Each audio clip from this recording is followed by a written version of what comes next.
Okay, now we're going to move forward to the year 1963.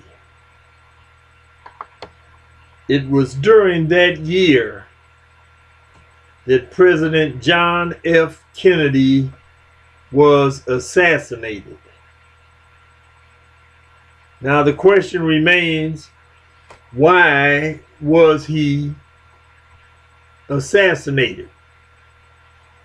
Well, one of the main reasons why he was assassinated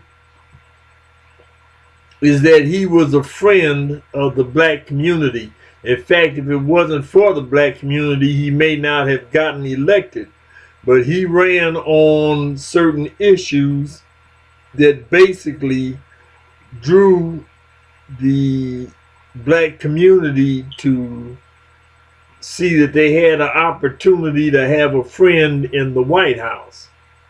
So they came out in extraordinarily high numbers to vote for JFK. Now, not only that, but him being a friend of the black community, not only that, but he started instituting these policies that had they been allowed to or been followed through on, would have catapulted the black community in this nation close to achieving the same status as whites. Now, one of the main things that has to happen for that to happen is education. And what did JFK do?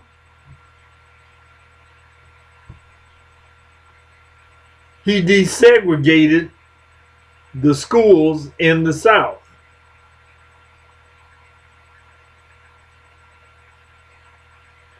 He started this desegregation, and in many states in the South, Democratic governors like George Wallace, a well-known and beloved Democrat, opposed. They didn't want blacks going to the same schools as whites. Blacks were supposed to have their own schools. Whites were supposed to have their own schools. Keep the races separate. That was George Wallace's and the Democratic Party's position in the South.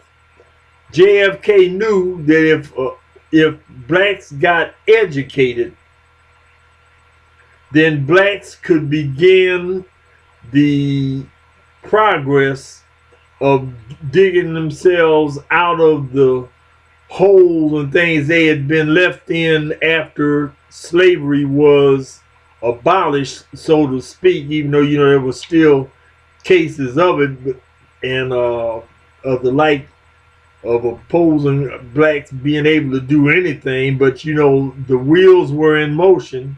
JFK just kind of put it in the second gear, so to speak, by wanting to desegregate the schools.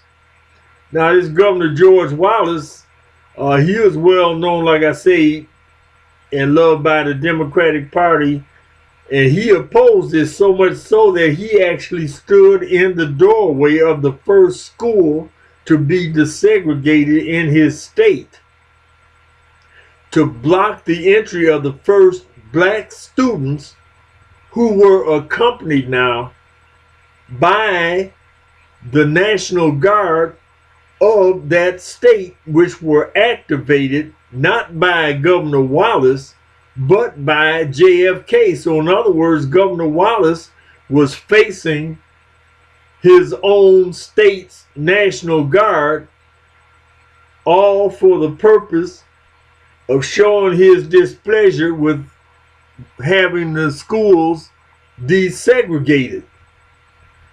He didn't want it. But, as I said, the wheels were starting to move. And you know, we had all the protests and so forth that they had during this time. But I'm going to show you just how the Democratic Party was functioning and still is doing today. The next thing is JFK started to tell the people that they should not be looking. Now get this. JFK, in his speech where he said, ask not what your country can do for you, but what you can do for your country. You remember that statement? Okay, why was he making this statement? He was making it to tell people that they should not be looking for government to take care of them, but they should be looking at how they can take care of themselves, thus decreasing the burden of the government to do it. In other words, the government was being strained trying to provide welfare checks and things for people while they sat at home, didn't do much, didn't think about going to work. Sometimes there weren't any jobs available or something like that. And JFK had a formula for that. What he also said is that he wanted to essentially outline a platform where he wanted to encourage businesses to start creating more jobs. Well, in order to create more jobs, one of the first things the business has to do is they have to have a demand for the products that they that they're producing before they're going to expand jobs. Well, part of Kennedy's plan was this.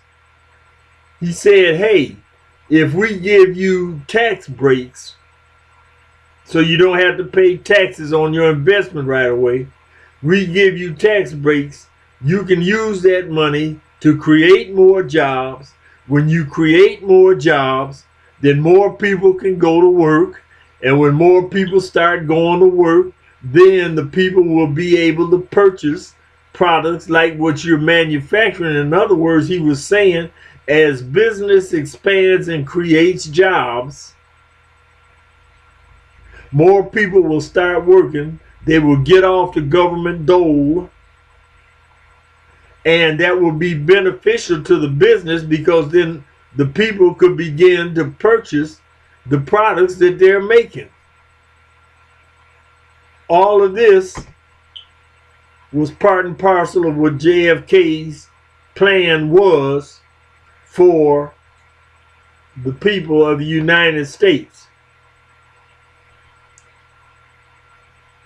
Now, the thing is this. At the same time, this policy had the extra benefits of empowering the black community. Yeah, because if people are going to go to work, that means there's going to be jobs out there for blacks as well as whites. All of this for the express purpose of, like I said, his policies were to elevate the black community to a position that would make them equal in, prosperity wise, job wise, income wise, and so forth, as the white community. And that way, things would go good for everybody, black and white. Well, shortly after he had initiated a lot of these policies, he gets assassinated. And what happened after that? His vice president, Lyndon Baines Johnson,